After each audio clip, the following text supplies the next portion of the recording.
Suleiman from Sudan is trying to come in too. So I'm gonna see if I can do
Did we lose Nakakubu?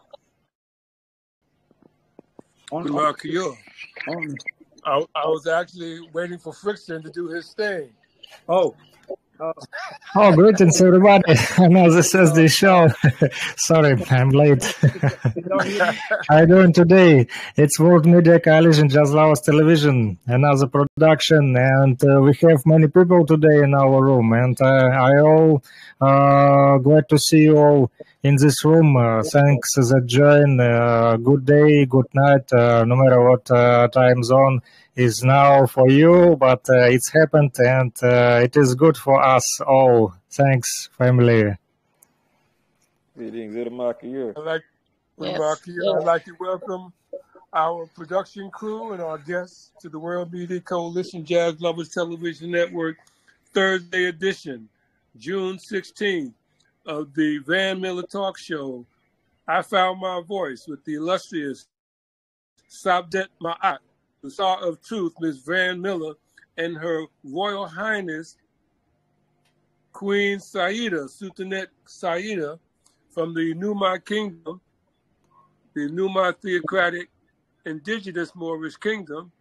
And I'd like to welcome our production team, Sid from Ufa City in Russia, Ahmad from, where you at today, Ahmad? You was somewhere. I'm in Salvador. I'm in Salvador, yeah. I've been in Salvador for the past 2 weeks because it's the low season, so nothing's going on the island. Okay, so you know we got to check you to make sure where you at, man, because you move around so much. You might. Yeah, I do. It's a good thing. Yeah, it is. It's a good thing. It's a good thing. I got a pretty big gig tonight, so I'm just kind of getting ready for that. Okay, right on.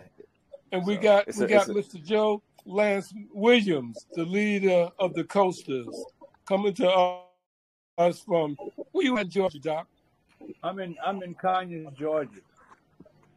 You say Convict, Georgia? Conyers. Not Convict. Conyers, Georgia. Conyers. Not Convict. Lord, don't take Jesus, Lord. Help me, Lord. So, and we also have Dr. Suleiman from Sudan. Dr. Suleiman, how are you? Can you hear Dr. Suleiman? She just came in. Well, she's on listening mode. Queen Saida, could you open your mic and open your camera, please? I'm going to turn this over to Van Miller in a minute. Your Majesty, can you open your mic and your camera, please? Yes, my mic is open, my camera is open. This is all new to me, this setup here, so just give me some time. But yeah, you're gonna love it. So far, you're gonna love it. Yes, you're gonna love it, I am here. Yeah, what'd you say, Miss Van Miller? I didn't hear you. I said you're gonna love it, Her Majesty. You'll learn this Telegram thing, and you'll learn how to love it. I'm like, it was like so trying for me. I think I missed the first couple of shows of my own show because I couldn't figure it out. So I finally figured it out. Exactly. But Yeah, I figured it out. Yeah, yes, so I am Queen Saida of Numa Kingdom. His Royal Majesty was supposed to be here today, but he had to go take care of some business. So you got me. yes, that is a beautiful thing. Beautiful thing. And we're so glad that you taking time out of your busy schedule to be here with us. We just thank you and we welcome you all to the Van Miller Talk Show. I Found My Voice.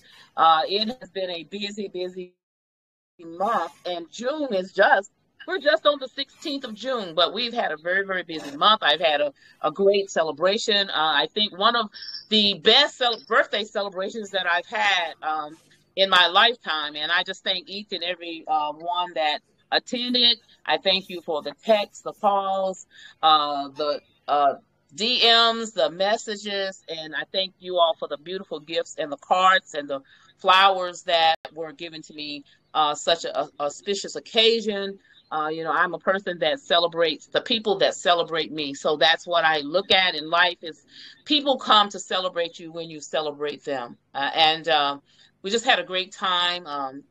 I have said that sometimes God allows things to come around to you full circle. I was appointed in 2001. I was ordained as a minister, and I said at that time that I would do the studies. I did those, and that I would never be a pulpit minister.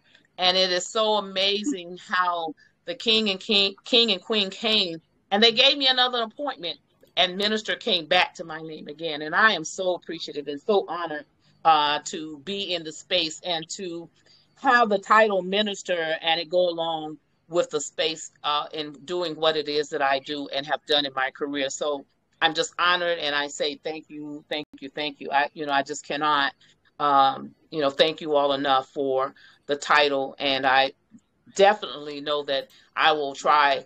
Not try is a curse word for me. I will do my best to do and carry that name and make you all proud. And we just welcome you today to our show.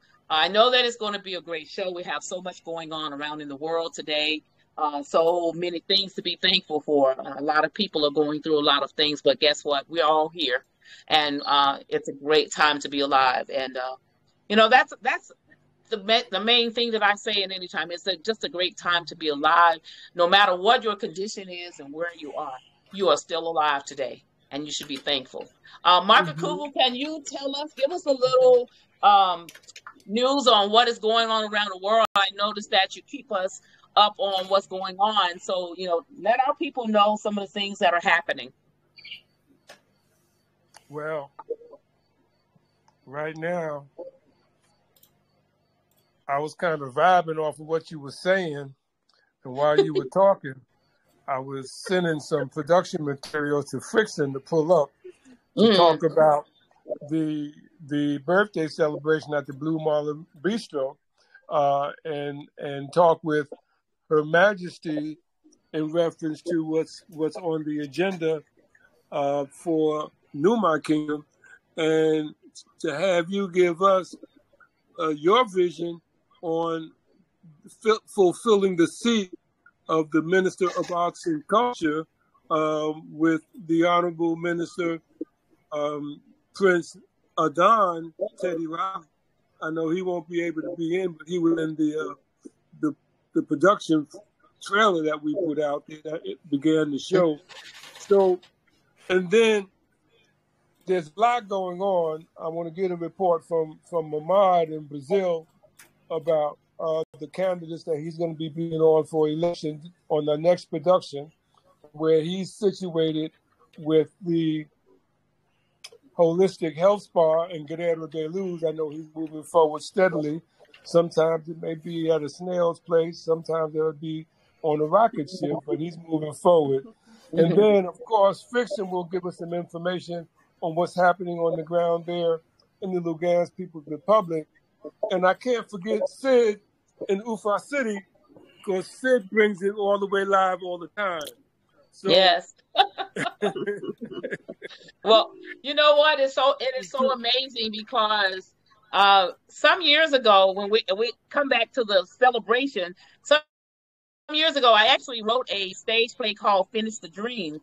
And in Finish the Dream, I actually dealt with my life up until the point of maybe a few years ago. And everybody came back to me and said, you know, you need to do a film on fashion and finishing the dream was. And I said, you know, I have to live something else in order that I continue to work on finishing the dream. And so that was why all the cameras and everything were in the space at the Blue Marlin Bistro on the other Sunday, was because I felt that I had done enough for the cameras to come back to my life and to, you know, capture some other things and capture the people that were a part of my life. I'm part of the women, Kingdomwood Women in Film. So Kingdomwood Women in Film were in the space. I am on the board for the Mothers and Daughters Global Movement around the world. And so some of those ladies actually traveled from Orlando, Florida, to come to be in that space. And we are actually, I think it's the middle of July, we are actually launching out where we will have 200 ambassador daughters that will be with our organization. We have a television network called Matriarch Now, and this will actually be an app that is on our phone. Our app has been downloaded to our phone, so the board is actually going through the app.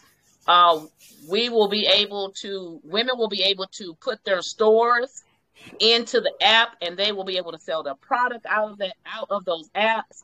If they record anything, they will be able to put that in the television space for a price. And you know, it's just for women and daughters. And so this is part of our growth. And then the people from the Van Muller Talk Show and the World Media Coalition Television, Jazz Lovers Television Network were there. And then the models and all of the people that have been and all the things that I'm a part of, just to have those people and see them come.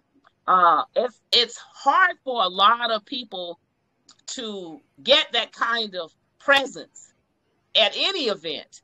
And for us to have been able to do that with just asking the question and people just coming, you know, it's important. And so I know that being a part of the New My Kingdom is just another big additive into that space. And you know, people, it's so ironic. People say, so what are we supposed to do? Do you bow now? Or what are we supposed to do? I mean, it's like, I'm like, okay. And Howard was like, well, do we get $2 more insurance on you? Or what? You know, so it's been amazing. Fiction, while Ben is talking, pull up some of those pictures that I sent you, please. Yeah, you can talk about that. It's just been an amazing, you know, it's just been an amazing week. I tell people, I said, my week has been, last week was just an amazing, phenomenal week. And, you know, for us to come into this space, a space of manifestation, a space of people that are around the world in this little box. Every week, people coming of the caliber.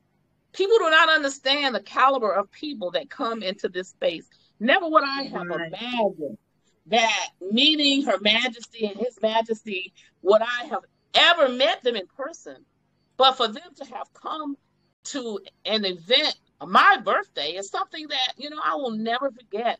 And for them to have been captured in a documentary about my life, that's something that will be history. And to have Mr. Williams from the Coasters to come and to sing, and I have an opportunity to dance with him. You know, like, I mean, people don't understand about celebrating. And, you know, I tell people all the time, let me tell you, you all better learn how to have fun on your way to heaven. Because people just think like they're going to wait to get there to do whatever it is that they're going to do.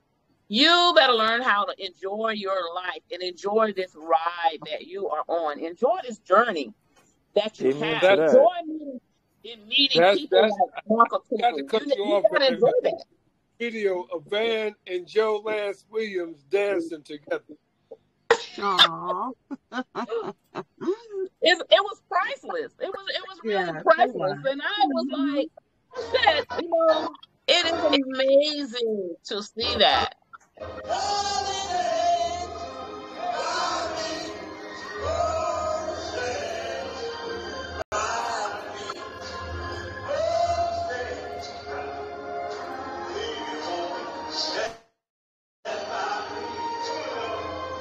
Yeah. Now, at that event was also taped by the World Media Coalition, and it's our first live audience production for our network.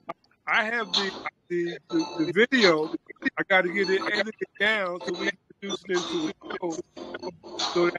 And that's important because it gives us now the opportunity to begin to get people who are in our community who own businesses or are doing things that want to get elements documented. We can now sell airtime and begin to generate some money as well. So that is a very significant event for the network. Yes, it was beautiful. It was just absolutely beautiful. The photographer sent me a thing last night. He said that he had over 1,400 photos. And I'm just like, wow. Am I going to have to look at 1,400 photos? That I was like, what? He said 1,400 photos. Now, Frickson, run back through those pictures because I want to pull up the picture with Her Majesty and His Majesty as well. So Her Majesty can give, and that's the picture. Van, talk about that picture. I don't see it off here. That's the group picture of us. Oh yes, that was amazing. I think that was the picture. The first picture was when His Majesty said that I was being appointed as a peace ambassador. Is that the picture? No, that's the picture with the models on stage. Not this one. This one is with the models, with you and all the models. I can't see. And the MC. Let me see. Let me see if I can slide it down. Oh yes, that picture is absolutely that is amazing. Yes, that is absolutely an amazing photo. I was trying to get His and Her Majesty to get up on stage before you guys step off of there because that would have been a great shot with them. Yes, now that's the shot. That picture is absolutely beautiful. That is Miss Mickey Mack. And Miss Mickey Mack, that was her first time actually hosting on the red carpet, but she is an actress. And I think that she's doing a lot of work out at the Tyler Perry Studios and things, but I met her prior to that in some other movie productions that I've worked on. Right on. Yeah. Right on. Now, when you get a chance, man, I need Naz Pinkney's contact information. I want to talk to her about editing the production we did. Okay. Yeah. On the picture but it was with the models. I'm sorry. Yeah. Go ahead, Her Majesty. No, I was just saying the picture with the models at that point in time, I think we were hungry.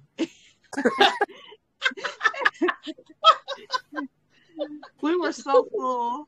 We were so full with the media and the pictures and the young lady that came with me, Africa, she says, "Are you hungry?" I said, "Yeah." And we end up going over to the cake table. It was so much cake. I was like, I threw half of that cake away because every year I just have so much cake. His Majesty had a whole stack of it. Trust me. He could have carried the whole cake home because I threw away a whole bunch of that cake. I don't like to bring it home because we're diabetics in our house and that is just not a good space. Exactly. Yeah, Exactly. for us to have it. Yes. Now that picture is the Blue Marlin Bistro, and it doesn't really give you the size of the place, but it's a beautiful picture nonetheless. Yes. Yes. Yes. Mm-hmm. Yes. It's very Yeah. nice. I And was Martha very Kulu could impressed. tell you the day. Well, Martha Kulu and them came out and looked nothing like that when they first came there. Right. And we Okay. transformed that space. Mm-hmm. And that's where we're going to do the Weapon and Pet and other productions. We're going to be producing once a month the Van Miller Talk Show, I Found My Voice, live with live music and Mr. Joe Lance Williams singing and representing his artistic capability. He also plays guitar. Is that correct, Mr. Williams? Yes, sir. I play guitar and bass. Yes, sir. So with his voice and the guitar, we can do some jazz and blues very easily. Yes. Very His easily. amazing voice. I'm telling you, it was just so special to just have him there and have him sing, and to see so many of the seasoned audience have their cameras up, recording the things that were going on in that space. Mm-hmm. Because the younger crowd didn't know who he was, but the seasoned audience did know that, and so they were recording him. Right on. Yes. Right on. See, and this is what's important about our television production capability, to capture our story, because our story is myology.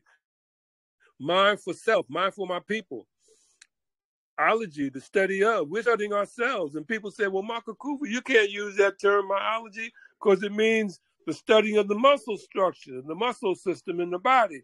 I said, well, that's very appropriate because we need to figure out why Black folks think like they do. Mm-hmm. Yes, yes. And I think the other thing is that we have to learn to truly leave our own history. I tell people that all the time now. I'm like, you need to understand that if you do not create your own history, if you do not tell your own story, that you will be extinct. Nobody will ever remember anything about you if you do not create your story and you tell your story daily. Correct. Every day. Tell your story and who you are. No matter how minute it is to people around you, you have to talk about who you are. That's right. I'd like to ask Her Majesty a question. Yes. When His Majesty King Muad'Dib, Jamel El Osiris, made the announcement that Van was going to be a peace ambassador, did that catch you by surprise, or were you in on that before he said that? I was totally surprised.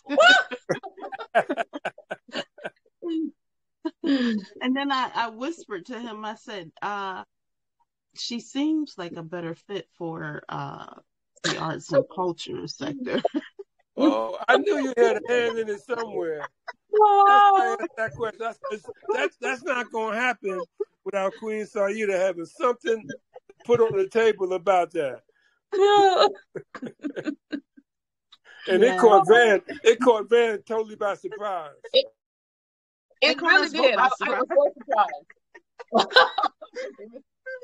Let me Joe was slick because Joe made Van cry when he was dancing with her. She had tears coming down her eyes. She was so touched, and the crowd was like, "Oh." Well, Yes. I think that was tears of joy. That was just tears of joy. They truly were. You all, and I have somebody that just walked into my house. This is Mr. Jason Louder from Black Lightning. I don't know if you all know the television show Black Lightning. Yes. I'm on my show. I haven't watched it. Yeah, this I'm on my show, my talk show. This is Jason Louder, everybody, from Black Lightning. What's going on? We can only see a quarter of your face. Put your face so we can see you, Doc. Oh, Hey, brother, nice seeing you. What's going on, man? Right I'm blessed. Doing well. You're cool, man. I love that show. Well, welcome to the Van Miller Talk Show. I found my voice. Wow. This is her show. Yeah, this and is I'd like to introduce you to Her Majesty Queen Saida of the Numai Theocratic Indigenous Moorish Kingdom here in Mexico, North America. And I'd like to introduce you to the Minister of Arts and Culture from the Numai Kingdom, Miss Van Miller. Of course. Listen, I'm in the presence of greatness. I'm just blessed. Now, I also like to go run down the table for you, because we have coming out of Ufa City in Russia, this is Russia, one of our production people, Sid Han. Sid. That's in Ufa City, Russia. Yeah. We have one of our other production people in Brazil, Ahmad Mansour. Ahmad is right here. How's it going? We got our chief production technician, Zulu King Frickson, coming out of Lugansk People's Republic. But you don't know that country. Lugansk People's Republic is in where the conflict zone is with Ukraine right now. So he's in a war zone. Wow. Yeah. Right God now. bless you. Yeah, God bless you, brother. Yeah. Wow. You're getting awards this week, right? Yes. Yeah, he's going down to Florida. He's here to get dressed so that he can go and get an award in Florida this weekend. So Howard is dressing him for that. Congratulations. Yes. Congratulations. Thank Tell y'all. us about the award right quick. It's so our film was selected for it's the ABFF, the American Black Film Festival in Miami, Florida, and we got selected. And so I got nominated for Best Actor. So we're gonna see what happens. All right. Well, if you have an opportunity when you get back, Yes. let's get you on the show so you can talk about that event with us, if you don't mind. I don't mind at all. I would love to. It would be an honor. Right on. This is how we roll. And Queen Saida. I see. I love it. It's organic. This is Queen Saida. She has some words for you, brother. That's a queen right here. You know, I just come congratulating you for your nomination. And, I just wish you much more success, prosperity and health. Wow. I receive it. I received that. Thank you, Queen. Thank you so much. Now she's still Queen. Thank you.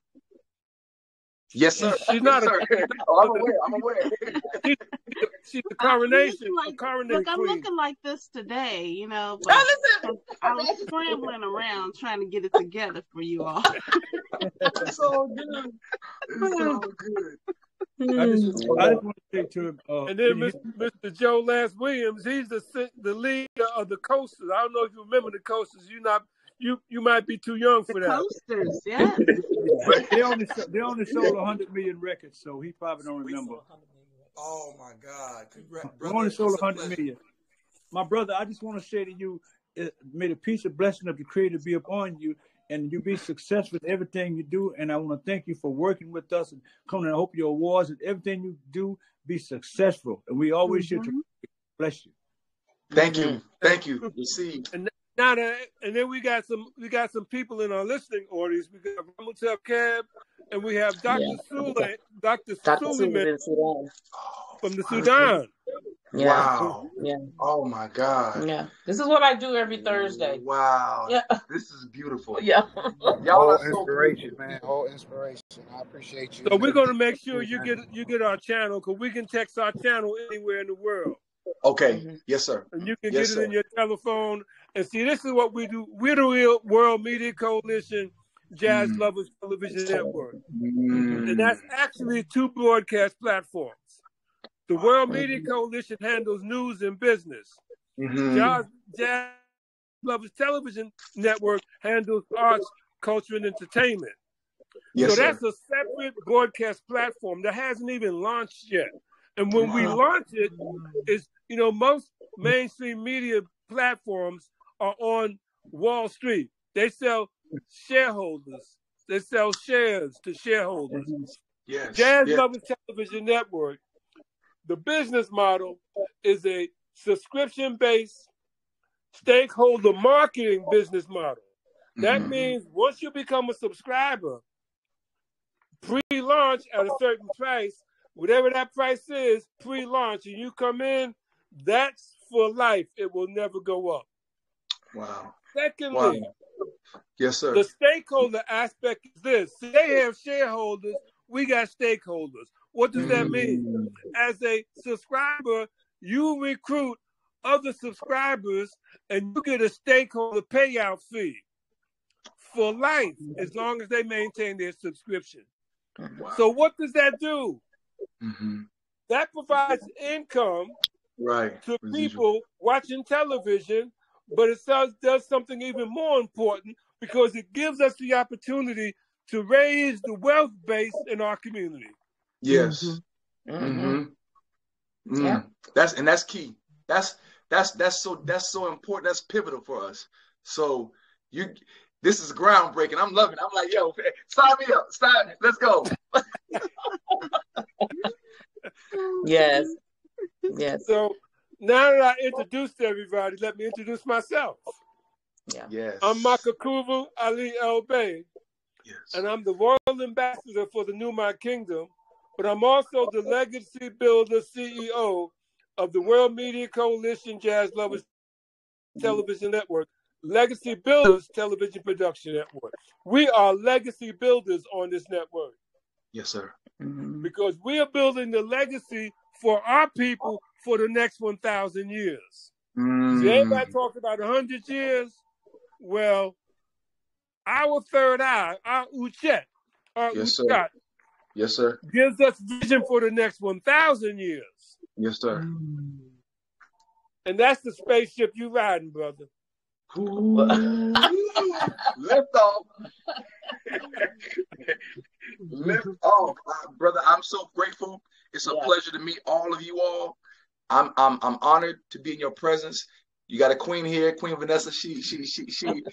Hey, listen, it's a gem. So I know I'm in a safe space and I'm in a powerful space. So I appreciate. Let me expand the ship for you, brother, because we got one more thing that needs to be said. Joe Les Williams, who's the leader of the Coasters, has with him right now in his house his 85-year-old mother and his 92-year-old her sister, his aunt.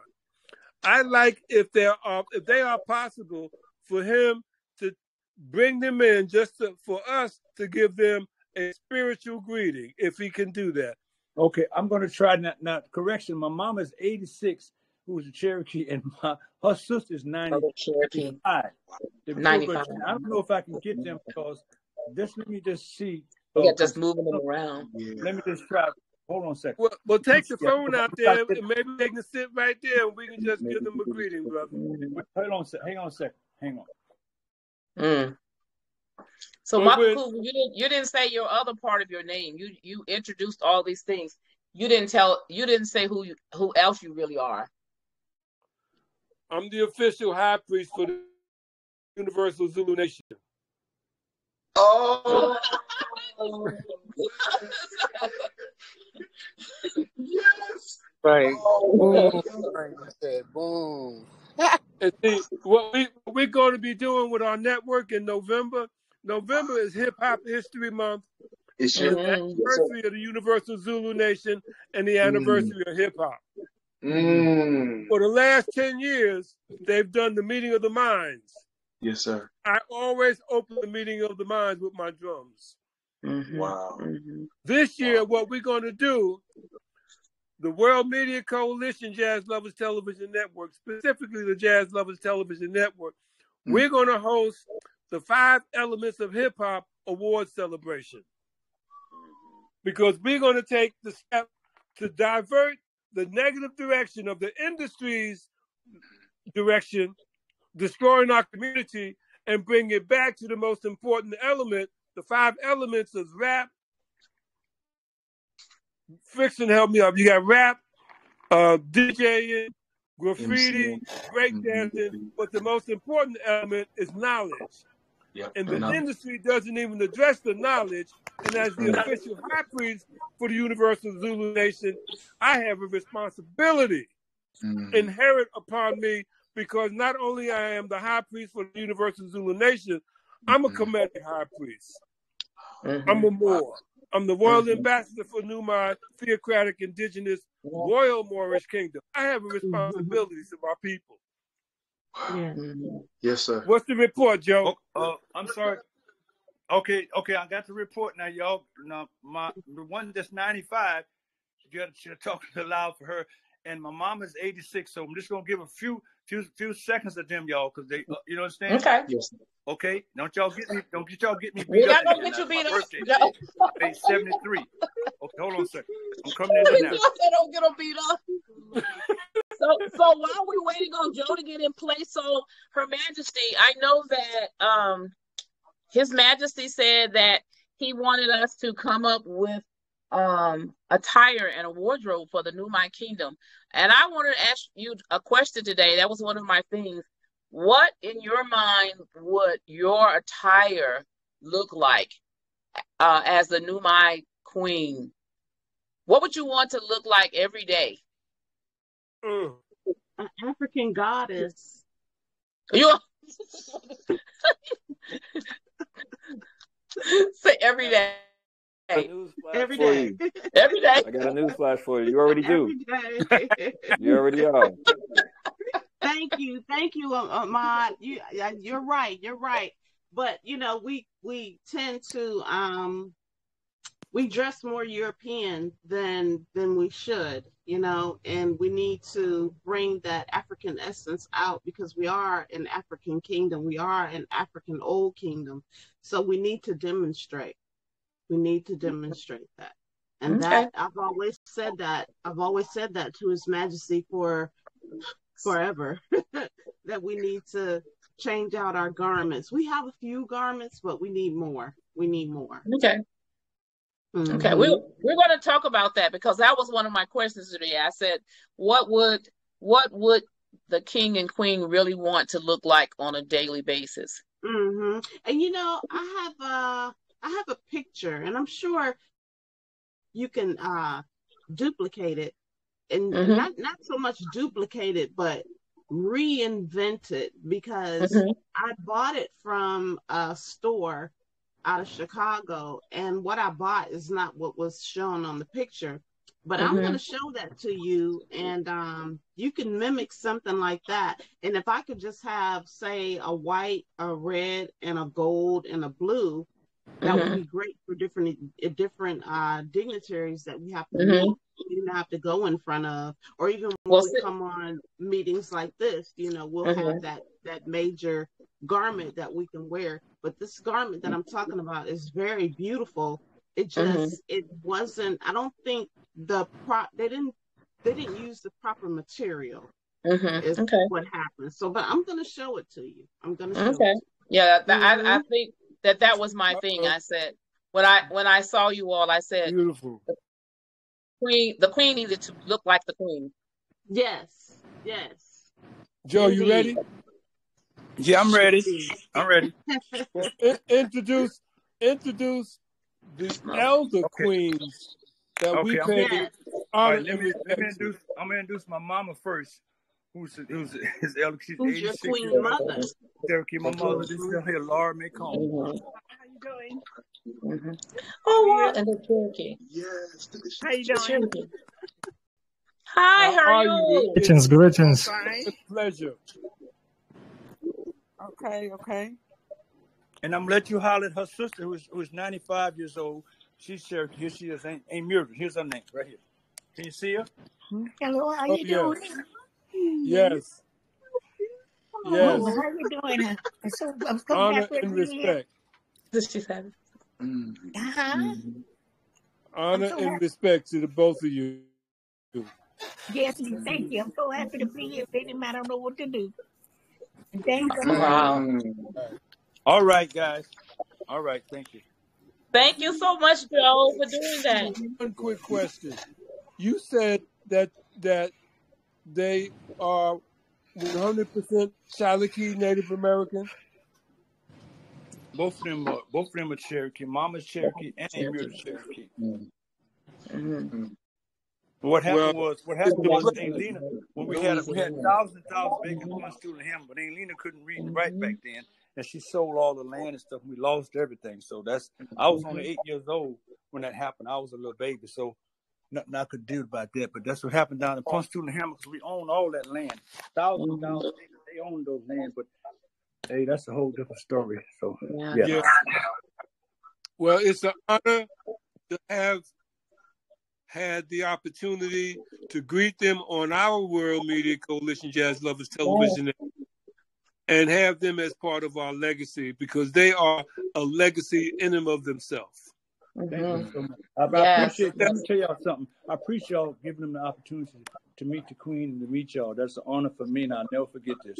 That's something I can't bring back. That's my mama and her sister. And I just flew in from New Orleans, Louisiana. Yeah. Today is my birthday. I made 73, and it's an honor that y'all did this to me. I'll never forget this. Blessed birthday. Blessed born day. I'm going to see y'all soon. I'm going to go get my fitting, but it's a pleasure meeting y'all. Love. I look forward to continue blessing. To you. Peace and blessings. Robert Taff, how are you doing?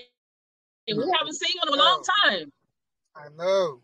Talk to us. We have not seen you. I've been working on a lot of different projects. I don't even want to say most of the majority of it's about to be groundbreaking. It's going to surprise a lot of folks once we finish it. But once we get the basics part, I'll be sure to present it to y'all first before I do it to anybody else. Because I'm telling y'all, a lot of people are going to kind of be skeptical, because it's dealing with energy, or how you say, energy therapy or sound therapy. Excellent. Well, keep in mind, we're going to do the Weapon and Pet, and I'm going to be in Boston on the 24th, and then on the 28th we're doing the Weapon and Pet production with Van with a live studio audience here in Atlanta, and then we'll probably do a virtual on the 3rd, that Wednesday, or that 4th, that Thursday, with the Van Miller Talk Show again. So we got some things we rolling out. So I want to keep you abreast. And then we got Zulu Nation, Zulu King Fixin. We're going to be doing with Zulu King Fixin and Sid and some of the Zulu people that Fixin know around the world. In November, we're going to be doing the 5 Elements of Hip Hop Award ceremony. And I've already spoken with Professor Griff about that. And Professor Griff is interested in working with that in November with us as well. Yeah, I'll be in Boston for the 24th. I'll definitely be there for that. Right on. Also, while I'm thinking about it, Ms. Van, we want to remind Miss Vicky Mack about the song "Love, Peace, and Joy" that I wrote for the world. That song was actually wrote to get to Tyler Perry. And it's a song that I want. It's for everybody. You can't live without love. Can't live without peace. Can't live without joy. I think I gave most of you guys the card that has it on there. But Miss Vicky has spoken to me about that with Tyler. So I didn't have her contact phone number. But Van, I just want to let you know about it. And I think I gave one to Queen Saida too. I think her husband got one too. But I want you to make sure you get in touch with her for me, that we can get that to him. Thank you. Okay. Thank you. Thank you so much. Thank you so much. Van, you want to start with a report from Ahmad, or you want to start with a report from Sid? I think let's go with Ahmad first, and then we'll talk with Sid, and then we'll finish out with Frickson. Right on. Yeah. We got to give Frickson's report. That's one of our most important reports. Ahmad, you got it. Okay, greetings everybody with Ahmad here. It's been a while since I had anything to report on, because it's been pretty slow out here. But the Cultural Center, the Holistic Center, it's still on the island, but it's really slow on the island. So I had to come to Salvador, and I've been here for about 2 weeks. Just got back from Sao Paulo 2 weeks ago. did a show in Sao Paulo. I was able to get a couple of new clients and a couple of new open doors. So when I go back in October, I have some more places to play and expand just my territory as far as clients for massage therapy. Here in Salvador, 2 days ago, I was sick. I caught I don't know if it was food poisoning or if it was a stomach flu. But I spent the whole day in the house just drinking water and eating biscuits and crackers. And then the next day I had a photo shoot from 6 a.m. to 5 p.m., which was very intense, especially since I hadn't eaten the day before, but I made it through. So one step closer to being really famous in Salvador, I guess. Tonight I DJ at a party called The Pick, like the hair pick, because it's considered one of the blackest parties or the most Afro-descendant parties here in the most Afro-descendant place in Salvador. So this is going to be a big night. I got a really nice crowd. Usually is mostly like the artistic crowd that goes to this party. So this is going to be really interesting. And that's it on the leisure, business leisure side. The other thing that's really important is I am backing and representing two candidates. One is Tamara Acevedo. She is an Afro-Brazilian descendant and indigenous woman who is running for the senator of Salvador, Senator of Bahia. And then Marcus Hazende, who's also Afro-Brazilian, indigenous Brazilian descendant. And he's running for federal deputy, which is just below, I believe that's just below the mayor or something like that of the city, or the governor of the city. And they're with the PSOL party, which is an ally to President Lula, who we all hope is going to win this election, which happens in November. So I'm also helping them raise money for the campaign since we're in pre-campaign. We have, I believe, until the end of August 25th, to raise some money to help them win. And them two winning will kind of pave the way for me to run for city council on the island in 2 years, or some kind of political position in 2 years, which I can pretty much guarantee if I run for anything on the island, I'll win. So that's where we at now. I think that's it. Yeah. Okay. Excellent. And hopefully, Ahmad, and we still have the land and the access to the land. Like I still have the 1/4 acre of land waterfront. Anybody that's interested in buying, we need to snatch up the land as quick as possible while it's cheap. The Chinese are moved in very quickly.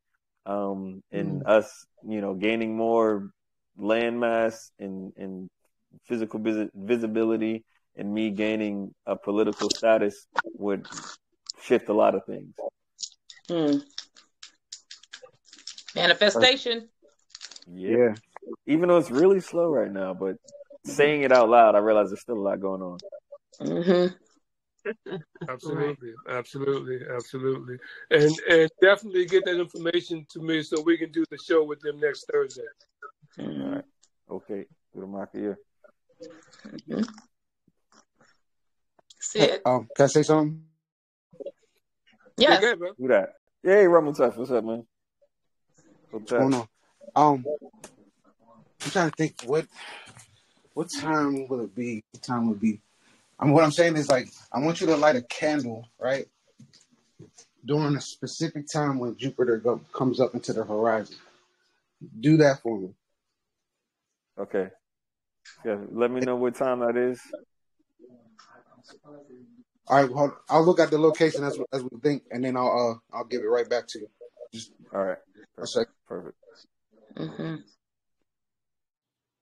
I'm glad he said that now, because our time of awakening, many are called and few are chosen. The ones on the line, we are waking up. Our people are waking up, and the ones that are waking up is the ones that's got to help the other ones, because our people are lost to the lack of knowledge. Like I told y'all before, it's all about land, property. Brother just mentioned land, property, real estate, and finances, taking advantage of things that we have to help others. So this is very important, that what we're doing, this meeting here, what we're on together is not an accident. This was meant to be. Absolutely. The ancestors did this. We didn't do it. They did it. They brought us together. So Yes. I'm gonna let y'all know millions of people died last year. We're still here, so we're here for a reason, for a purpose. We were saved for a reason, for a purpose, y'all. We have to understand that. We have to do. That's why I'm trying to write songs of knowledge, trying to educate people, trying to do things to the new, trying to make people see. But we got to try to bring in this, like I say, the income, that land and property, real estate to help our people. Because the little Mukmanuns, the boys and girls, that's our future. We're gonna be soon gone. We got to save these babies, y'all. We have to save these babies. Amen. Right on. Ufa City Sid. Yes, Sid. Talk to us. Hello, everyone, once again. It's nice to see you and hear you. It has been a couple of weeks since Allies came here. Yeah, because of my exams, now they are over, and I'm having a nice summer holiday, enjoying the sun. And overall, it's been a quite nice last couple of weeks. Last week we had a quadruple holiday here in Ufa. So it was like for Ufa, it's a big day every 12th of June because there are 4 celebrations. So one is Russia Day. It's like you can say the day when Russia unattached itself from USSR. Yeah, it sounds weird, but yeah. Okay, so second celebration is it's an Orthodox Christian celebration called Troitsa. Troitsa is a Russian name of Holy Trio.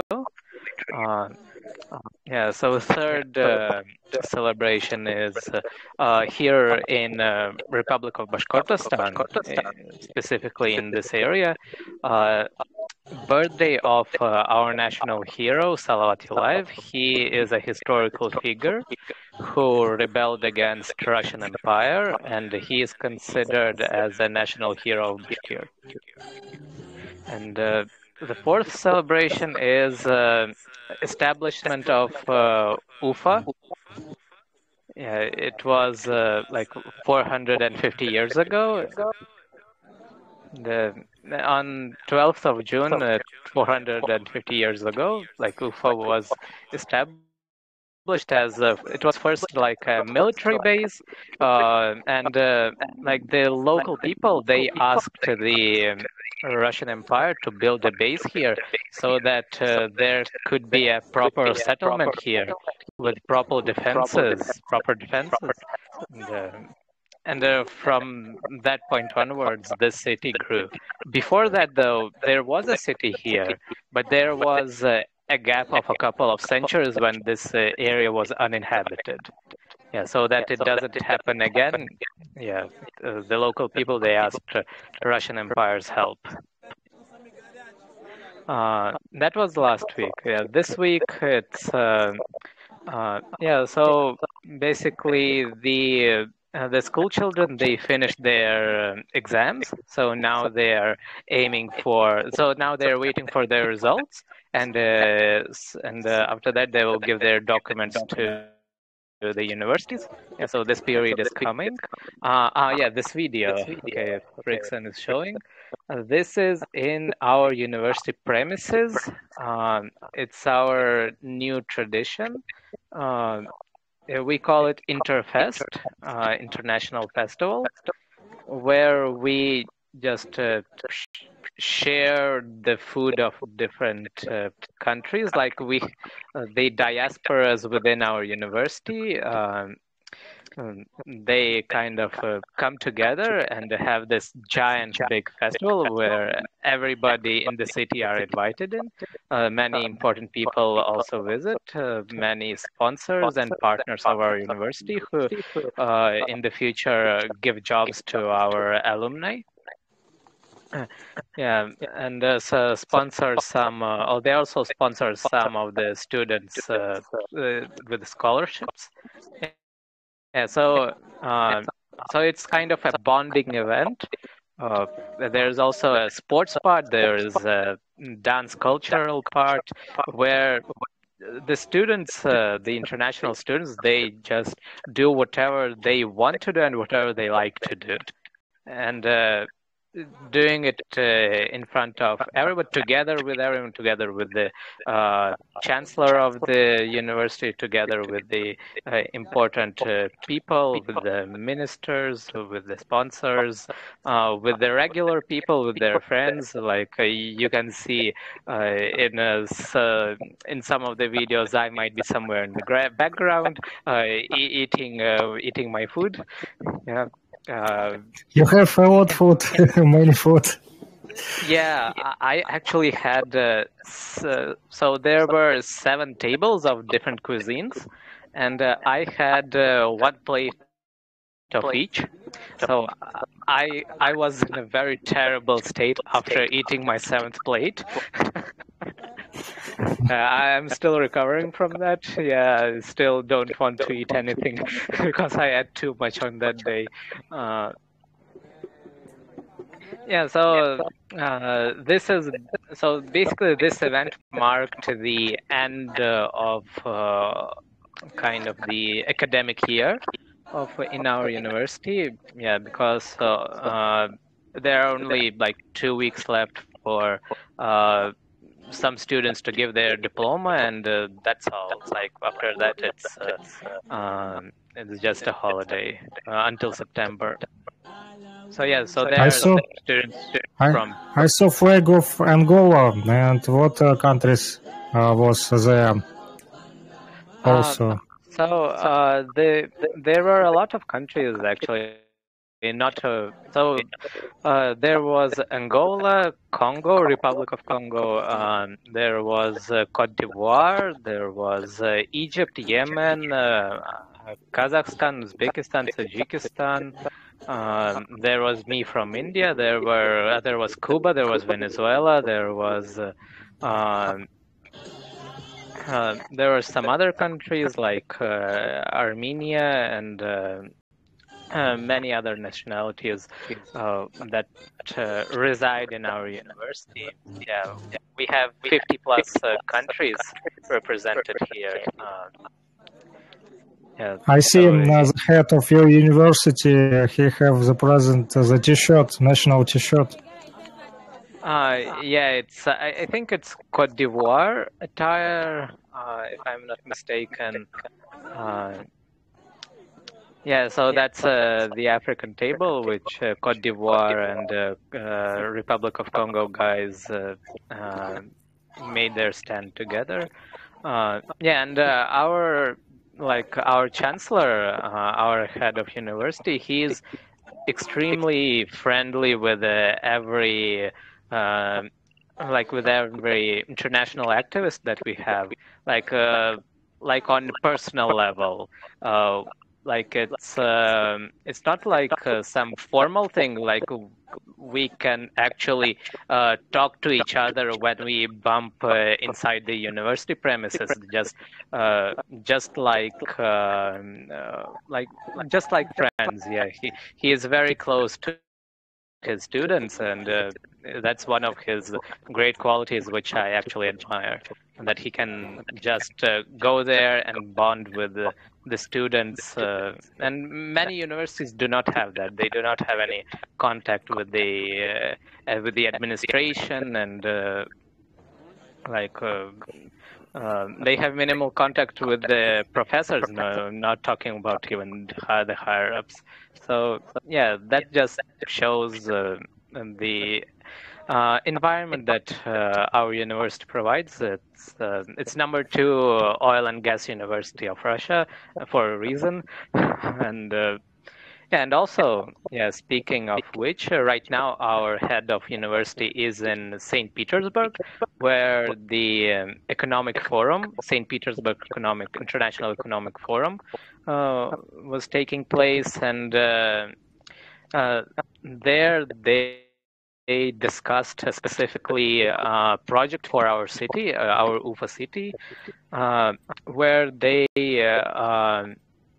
they want to plan out the the area for like the zoning of our city, so that it's more appropriated for students, for youth, and for people who want to study, do business, and have more proper environment within the city to boost the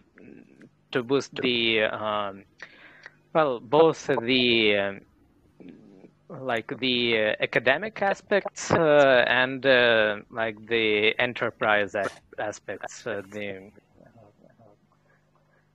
So yeah, so they're working on some kind of like planning the whole city so that everything is taken into consideration, and yeah, it's a big thing. It's planned out until 2030 and even further beyond, like the roadmap, and yeah, it's like even though our city is small and the development is has slowed down a bit due to recent months, but we are still going forward. And speaking of developments, and we got recently new memorandum of understanding between our university and Iranian Petroleum Company. I do not remember its name. It's a government entity, and together with that, we can see, like me physically, I can see in the local markets, we can actually start seeing Iranian products there. So, for example, watermelons. Like here in Russia, we have this culture of eating watermelons in summer, and usually we get them in the July-August because we usually get them from like Kazakhstan and some other neighboring countries. But this year, because of all the things that happened and due to sanctions, Russia boosted the cooperation with the friendly countries, and that's why we finally got Iranian also this week. First cargo from St. Petersburg was launched to India via Iran. It's called North-South Transport Corridor. It's an old project, but it was actually realized fully, and it is getting realized fully precisely because Russia got sanctioned, and this is currently the most prominent transport corridor. Like this is one of the lifelines on which Russia relies on right now, and it goes directly through Iran to India. Like it's yeah, and this is also like one of the core aspects where our two countries are currently working on together. Yeah, and so yeah, India and Russia, they are friendly. India and USA are also friendly, and because of that, we can actually, like, it's a very funny and a very like it shows you a lot on the larger mentality that the country and people have both in West and Russia, and yeah, West and Russia. Because in Russia, like the mentality is that if you are not against me, you're with me. So India is not against Russia, so that's why Russia considers India together with it. And with the Western countries, it's more like how do I say it? Not exclusive, but is that in West they say that if you are not together with me, you're against me. So since India is not fully together with the West, yeah, India helps Russia, and that's why some Western countries they start attacking India on diplomatic front and start pulling the strings in Middle East, which we saw in the last like 10 days or so, where there were huge protests and boycotts of Indian products and like full-scale like riots, so that so to decouple Middle East, to try and decouple Middle East with India, and they were like 100% manufactured. I told Frickson a little bit about it, and I actually have like a list of 100 plus like materials and messages which I am currently analyzing in order to make full report. But yeah, like the Yeah, can you tell in a few words about this message that you sent me in this paper? What is this? Oh, okay. 1 second. It does not open. Okay. Yeah, so this is so one of the so for the context, yeah, how the riots and protests started in the Middle East is that in one of the TV debates, like the Prime Hour TV debates, one of the panelists, so the topic was about a certain temple, a certain Hindu temple, and historically, like part of it was destroyed, and there was a Muslim mosque built on it, and the whole debate started about whether or not should the mosque side be shifted or removed so that the temple could be properly function again, and the whole debate was that the people who supported the mosque side, let's put it like that, they said some derogatory words about Hindu religion, and in reply to that, the panelist, she started saying that our side also can say some mean things, and like for example, I will not say those things, and so the basic message was that please don't do that. We can also do same thing. Let's go on. And because she said those examples, like she quoted some things from Quran and Hadith, the Islamic text, like the entire lobby, it went furious and they attacked her. And so this paper here, which was shown by Frickson, like the white one, not this one, it was a message by a terrorist organization with calls of beheading this panelist because she committed blasphemy in accordance to their view according to their doctrine. And you also said me that some artists was killed by these radical terrorists, and they make hunt on them. Yeah. So parallelly, there is an issue going on in Indian state of Punjab, where law and order situation is getting quite bad, and like there is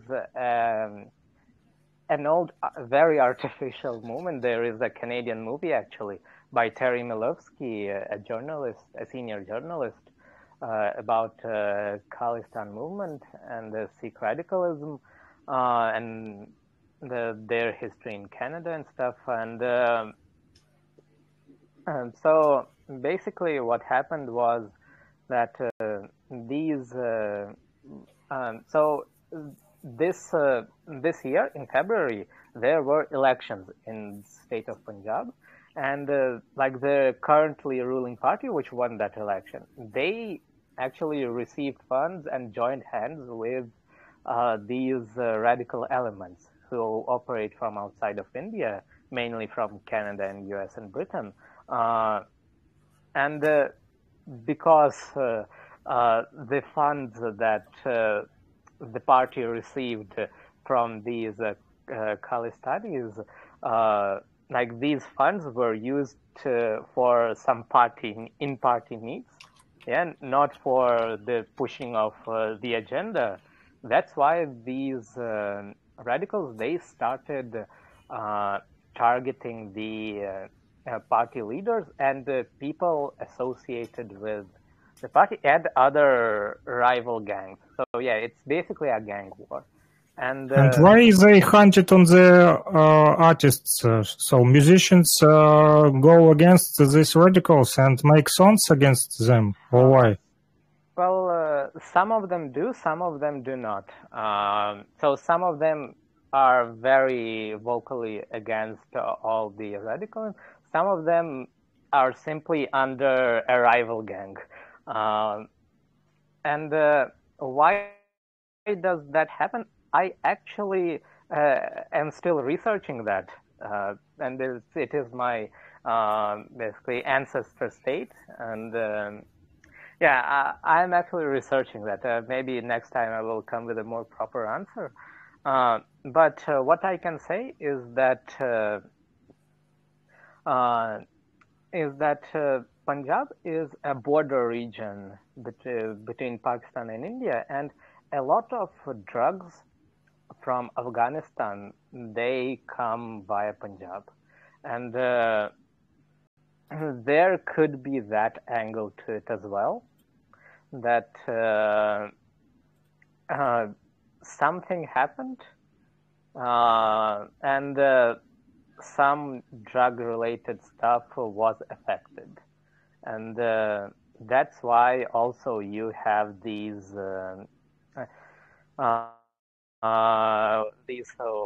Wild West kind of scenarios happening inside of India. And currently, yeah, these singers, these stars who are presented in the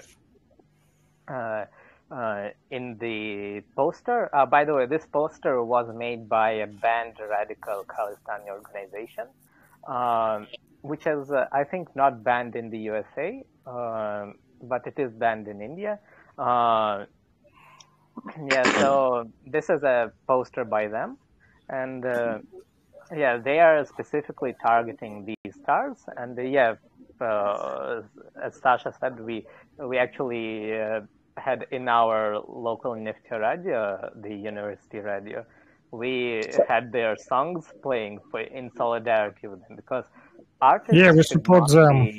Artists should not be targeted because anything like artists. And you know, even from our listeners on the radio, like I said, we have some haters that start to message me on the social network and said to me, why you put so many India songs on the radio? I said, I have a big friend from India and he's making radio with me, so I have no problem with India music, and I want to play all I wish, all I like. So even here we have some haters who don't want to listen Indian music, but it is not problem. It's only it is only not many people. It's one or two people who have hating. It's maybe some crazy people who not love people. Most people that listen our students' radio have no problem with this music, and they listen Cuba, India, Brazil, and other stuff that we put on the playlists. So it's a great. And what situation is today in India? I know a few weeks ago you showed me that some government buildings was in fire, in burns. What's today's situation? That particular things is long gone and forgotten about. As I said, that for India, those things are unfortunately very normal. Yeah, now there are actually other artificial riots happening. Yeah, and it's like very interesting to see that how they fail. Yeah, I will make a proper report next week on that, because I have gathered. I'm still analyzing all the material which I'm receiving. It's like not from, not only from official sources. Yeah, and so I do not want to name them. So yeah, but you have friends and relatives in India. They can tell you the truth more than the media show. Yeah. So what we're hearing is that no matter what part of the world you're in, the same thing basically goes on. Violence and gang wars and fighting and anything that does with we have to do with music and what music is saying and all of that. No matter where we are, it's an issue. It's just worse in other places. Yeah, indeed. Mm-hmm. Yeah, indeed. Like you know what I noticed is that these lobbies are very uniform internationally, and unfortunately the resistance of common sense, yeah, let's call it common sense, and like the resistance to them is not uniform. Like there are these scattered local groups, communities, people who speak out against it or do some actions against them, but they always fail because the opponent is so large.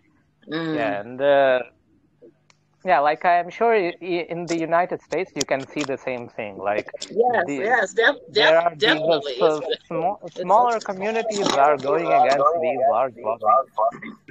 Definitely. So Sid, if you can check on that and just give us, some report on that next week, I would appreciate it. And I also, Queen, we would like to know, Her Majesty, what is it that you all have going? Have anything coming up that we should be aware of and be able to move on or assist on? We would like to know that as well.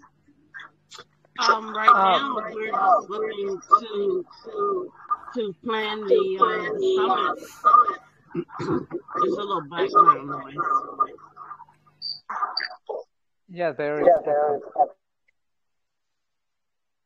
Okay, yes, there's myself and Makakubu have been planning. We had a few meetings, himself and myself. We had a few meetings to plan for the summit that we want to have on the 13th and 14th of August. I don't know, some feel like it might run a little close to the date for the Kings and Queens gathering down in Missouri. So I know that's one thing that we want to try to attend as well. But we wanted to do the summit so that we can bring awareness to people as far as the law. The law is something that that all of us need to understand. We need to know our rights. And that's usually the problem that a lot of us are facing, is that we don't know the law and our human rights get trampled all over because we don't know. So we want to bring that awareness to the people so that they can be better prepared and they can better know how to protect themselves. That's what this summit is really about. I don't know, Makakubu, would you like to elaborate a little bit more? Because I know you have some things that you wanted to implement as well. Excuse me? Yes. Yes. Okay. I want to add that apart from rights, people should have at least some minimum of duties as well, accompanying those rights. Because otherwise, when people have only rights and no duties, it can go wild.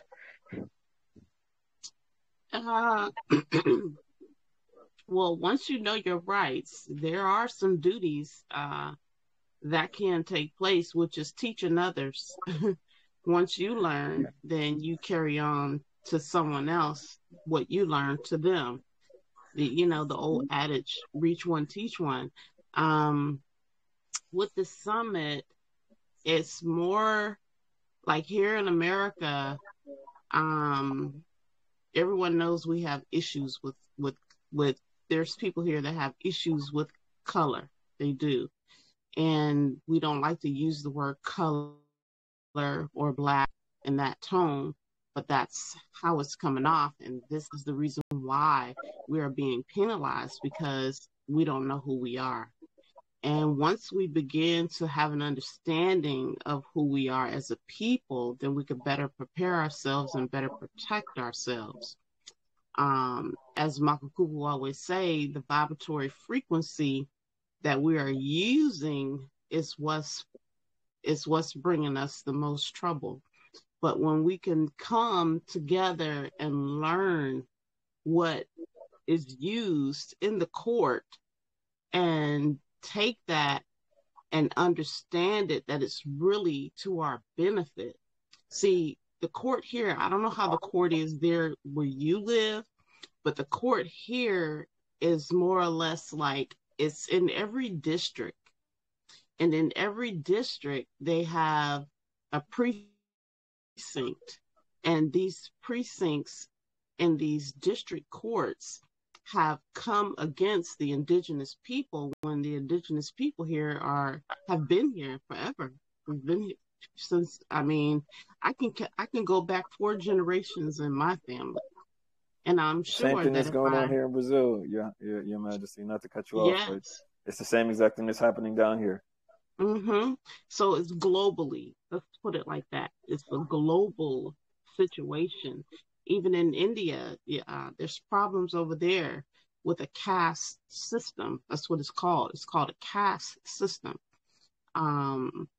And this caste system is made to dehumanize, take away your rights, your identity, basically, and steal it for their own good. So there's so much that happens behind the scenes that you don't know anything about. And the reason why we don't know anything about it is because we don't read the necessary books that it is needed to be able to stand and be able to fight what's coming up against you. So this is more or less what this summit is about. It's about us reclaiming what we have lost. It's about reclaiming your identity. It's about understanding how to go about reclaiming it, how to nationalize. Because people here, they don't have that. They don't. I won't say none of us do, because like, as you said, there's so many people that are waking up. It's a high level of people that are waking up. But I think with the information that's being given, it's not always clear. It's not always clear because everyone's not able to be a teacher. Everyone's not able to be a leader.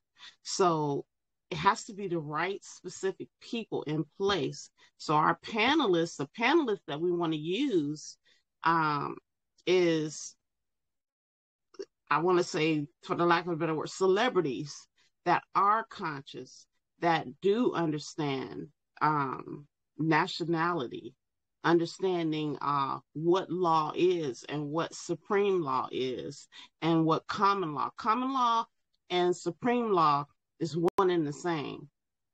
But when you get law, policies, ordinances, statutes, codes, I think I said policy. So yeah, all of that rolled up into one they will consider it to be law, but it's not really what supreme law says how things should go, because there have been cases that have been tried and have been adjudicated on. When I say adjudicated, I mean ruled upon, that makes it a supreme law. Makakuvu, would you like to add more about what the summit is going to be about, if you will? Well,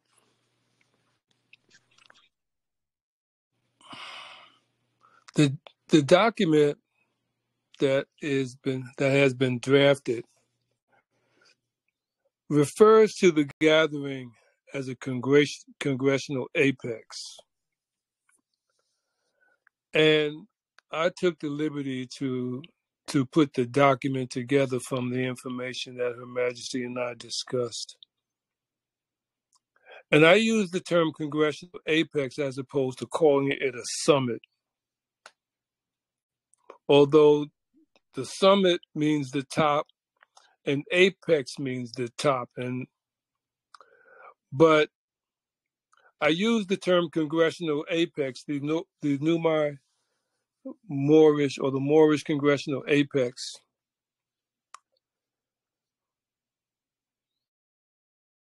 because it causes people to pay more attention. Mm-hmm. When you say congressional, they immediately think about the Congress of the United States. However, that is not the implication in the usage of congressional apex here. The usage of the term congressional means the gathering of a distinct group of people who have come to the table to discuss issues that are immediately affecting us. Now, everyone's not a Moor, but Mm-hmm. Moors have caused a problem for everybody else. And the problem Moors have caused for everybody else and for Moors ourselves is that the conduct of Moors has caused the government structure to classify Moors as paper terrorists. And because of that classification, also by the Southern Party of the Southern Poverty Law Center. Mm-hmm. Law Center has heightened the scrutiny of law enforcement on people that carry Moorish documentation. So the problem it causes for everybody else that's not Moors, who may be interested in learning more about the truth of a Mexim, puts their effort to learn about this in jeopardy because so many Moors are going to jail for false documentation. Mm-hmm. So in that regard, not just Moors are being called to the table, but people who have perceptions of Moors that have been tainted because of the misconduct of those dirty Moors, if you will. So I've done a couple of Moorish nationality conferences in the past, in the early 2000s. And so people come to the table. Mm-hmm. To work with the Numai Kingdom to put this together gives us more impetus and more legitimacy, if you will, in the context of there are more entities involved with bringing people to the table. So there are many things that can be and will be discussed. One of them is the DACA, the Diaspora African Kings Alliance, that's coming to the United States August 24th through the 28th. And that delegation of royalty from Africa is coming to enhance the communication and coordination and commerce between the diaspora, particularly here in the United States, and entities on the continent. That's going to be very significant. There's also an opportunity that has new my position to deal with importation of Ugandan honey and other entities that are going to be on the table as well. I was speaking with some people last night who have access to PPE equipment and supplies that can be exported to different countries, particularly in Africa as well. Mm-hmm. So to bring the entities of the Moors and non-Moors together in a gathering of minds to discuss issues that immediately affect Moors in our, or people in our community, Black Mm-hmm. people, if you will. Right now, you got the January 6th committee exploring whether or not there should be a recommendation for criminal charges. In the past, when you had people like H. Rap Brown, Stokely Carmichael, Eldridge Cleaver, Bobby Seale, Louis P. Newton, they were arrested Mm-hmm. for inciting the riot. And this was an insurrection. And no one's really been held accountable except on low-level people. The person that fomented it and continues to foment insurrection has gotten a pass so far. That sends a message to other people in the country. You do something, you're a white boy, you can get over. Even if it's trying to overthrow the government, which was essentially what they were trying to do by trying to overturn the election results. When you try to overturn the election results, you're talking about overthrowing the government. So they haven't brought it to that level in the discussion. In 2016, some of you don't even know that the World Media Coalition began in 2016 with myself, Ian Campbell, Michael Campbell, and His Majesty King Joseph Du Bois, a direct descendant of W.E.B. Du Bois. And I brokered that the World Media Coalition is trying to do a media conference to analyze the propaganda narrative in mainstream media before the 2016 election. And I was saying back then that Trump is a political insurrectionist. You go to the Music Masters production, 2016 presidential debate. In that production, which was at a nightclub, live band, with Lon Ivy, Fourth Millennium Band, I stated then that he was a political insurrectionist. And his insurrection is growing, is not diminishing. Last week, you had 31 members of a right-wing organization arrested. They were on their way to terrorize a LGBT community event in Idaho. And some people noticed them in their rental truck moving weapons and stuff. These people were driving past and they saw it and they called the police. And the police arrived, arrested 31 members. 31 members. You have the result of the mass shootings in the country. When I say the result, I mean the economic result. The AR-15 sales skyrocketed after they had those mass shootings in Detroit, in California, in Uvalde. And they have had 15 other mass shootings since then.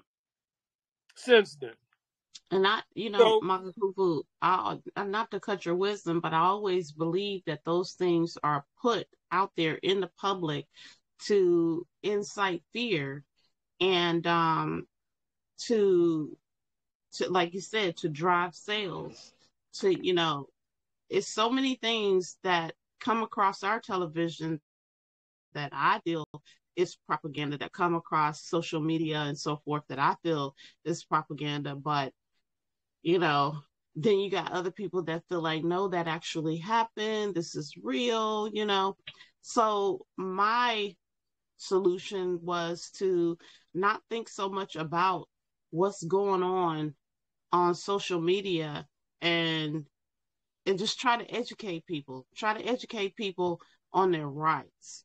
Try to educate people about common law, supreme law, nationality, nationalizing, knowing what a nation is, knowing what America means, knowing the etymology of different words that we use. Because as you always speak about, the vibratory frequency that we use out of our mouths is the very thing that's holding us down, and not lifting us up. Trust me, a lot of us is coming out of it, but a lot of us is still suppressed by it. Me, myself, I try my best not to watch anything that has anything to do with news. I mean, yeah, there's a level of knowing about your surroundings. That's what needs to be known. You know, knowing that there are dangers out there and just keeping yourself safe and not flooding your mind. And that's where they have us. They have us. They have chains around the mindset. And so to me, what this summit means for Numai and everybody that's going to be involved with it, it's about releasing those chains and giving people the tools that they need to be able to protect themselves and make a conscious decision on how they move forward in their lives from that point. As far as growing food, I always talk about growing your own food, about, you know, just being about nature in your own surroundings and being aware, because a lot of us aren't aware. You know, I don't know what they show to other countries about America, but I know from what I've heard that we are put on the lowest of the totem pole, but yet our culture, our hip hop culture, our dress and everything is being used, but yet we're still being disrespected. And, you know, that's what the summit means to me, just bringing awareness. And I'm going to yield on that. Thank you all. Well, at this point, I like to bring Frickson in so he can give us a report on Lugansk People's Republic and give us an update, because he's in the war zone and the information that he brings is very important. So, Frickson, I yield to you.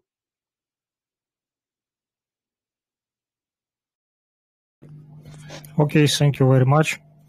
Yeah, you know, last 2 weeks start most crazy things that was before, even before 2014. So, you know, today we have a new level of war. It is the rocket war. So the rockets more powerful start using today, and the destructions from these rockets and the victims, it is much more than was before. Only on one day, 9th of June, was killed 22 people in the daytime. It was the civil people of Lugansk People's Republic in Stakhanov city who was just walking on the streets, and the big rocket from Ukrainian side shot these people, you know, and the situation more worse because these people was the refugees that escaped from Ukraine to Lugansk People's Republic, try and find the safety place in our region, but even in safety place, they have no chance to survive. So the Ukrainian government don't need the people. Like we understand, they don't need the people, because they killing not only Lugansk People's Republic people, but also the Ukrainian people who try and escape from their territory to our territory. because they have no chance. They're living in the war zone where now the most hot battles continue. And yesterday we have another act of Ukrainian government crimes. The child wounded by Ukrainian Tochka-U.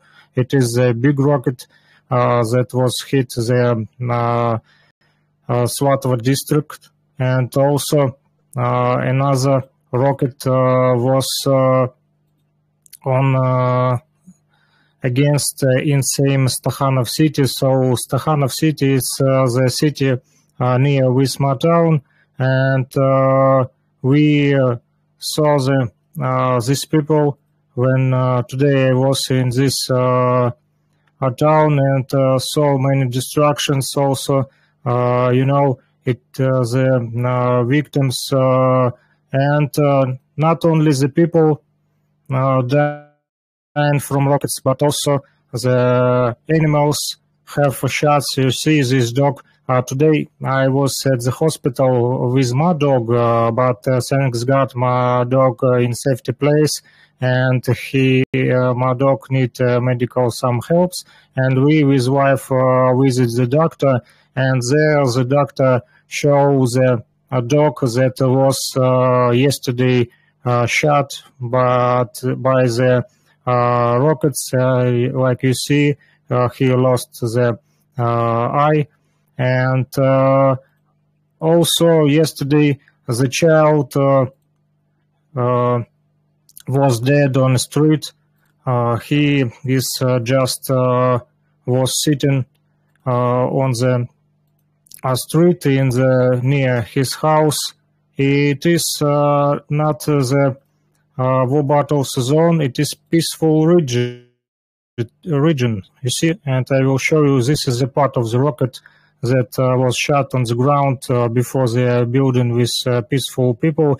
Of course, Ukrainian media and Ukrainian government start tell on the news that there was shot some Russian tanks or some Russian squads. We have no squads in this region. It is the Stakhanov city people who just living in a safe place where they start already forget about the war. But today Ukraine using, like I said, more powerful rockets, and I will show you now some the destructions. This is what happens with the houses. Like you see, the buildings was destroyed, and you see this is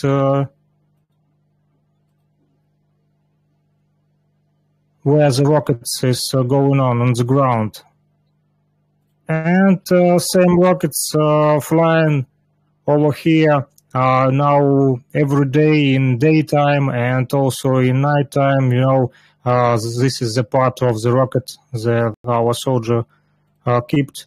And yesterday when I was trying to go to sleep, it was already midnight, maybe 1 hour after evening, after midnight. So I hear on under my window that was crazy sound flying of the rocket, and then was the blowing up, and my wife was already sleeping, but she is waking up and asked what's happened. I said I think it was some shot from the rocket, and today in the morning our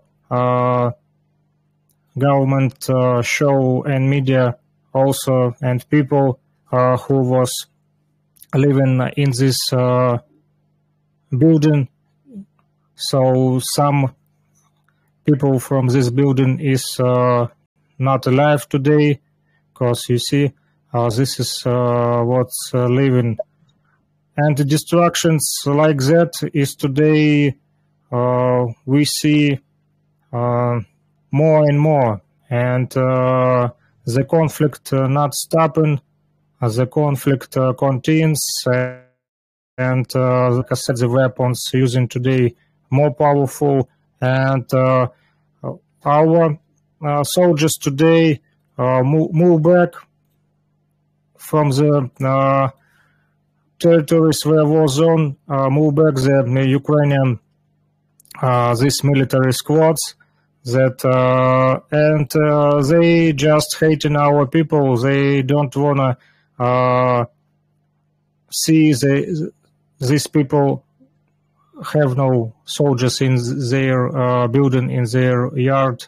It is just the peaceful people who live in near Vyzma city, and Ukrainian government, like I said, is just trying to kill our people. And you know, they today derailed civilian evacuation from some parts of the towns where peaceful people trying to escape from war, but these refugees have no chance to escape because crazy military Ukrainian soldiers don't give them chance to go out from this territory. They using them, help me sit, как это сказать, как живой щит, прикрываются живым щитом. Human shield. Yeah, they using human shield, the human shield, and trying to save their lives, their soldiers, because they understand that today our army more powerful with help of and support of Russian army. We moving and destroy these criminals, and they trying to hate the peaceful people and, как сказать, отомстить пытаются мирным людям. Avenge? Yeah, they try and avenge to people, peaceful people who not support today the Kiev Ukrainian regime, because people from our territory, Donbass, native, where living the Russian native people, they not support already the Ukrainian government, and they don't want to live in this Ukrainian regime. And like you see, the struggle continues, and we not stop. We don't scare these rockets, and our people, even women, child. Of course, we have many victims, but we not stopping, and we will be destroy these criminals, this Nazi government that today control Ukrainian country. We want to thank you for that report, Fixon. We want to thank Sid for his report, Ahmad from Brazil. We want to thank Ramutef for coming in. Queen Saida, it's been a pleasure and an honor to have you with the illustrious Van Miller, Sapdet Ma'at, Minister of Arts and Culture for Newman, Theocratic Indigenous Moorish Kingdom. I'm Makakuvu Ali El Bey, and this has been the World Media Coalition production of the Van Miller Talk Show, I Found My Voice. You got the mic, Van. Take us out. We thank each and every one of you for another amazing Thursday of the Van Miller Talk Show. It truly tells us that we are living in a time and a space, in a world that no matter where you are, that it is going on. Life is going on. Things are happening. Truly a time and a day that we live in that you have to guard your heart and guard your mind, guard your gates, and always be aware of what is going on around you, because it's just that time and space. We know that this is not the final destination. You know, I tell you all that all the time. This is not our final place, and that we have to live in preparation for the next destination, because we know that it is soon to come, whether we want to believe it or not. It is coming, and we have to prepare. And everyone is not going to go to that place. place. That's true. And we have to know that, understand that. But the few that get it and understand it will make that trip. And until next Thursday, 12 noon, we thank you and we'll see you again. Thank you. Thank you. Everyone be safe, stay healthy, stay strong. Cool.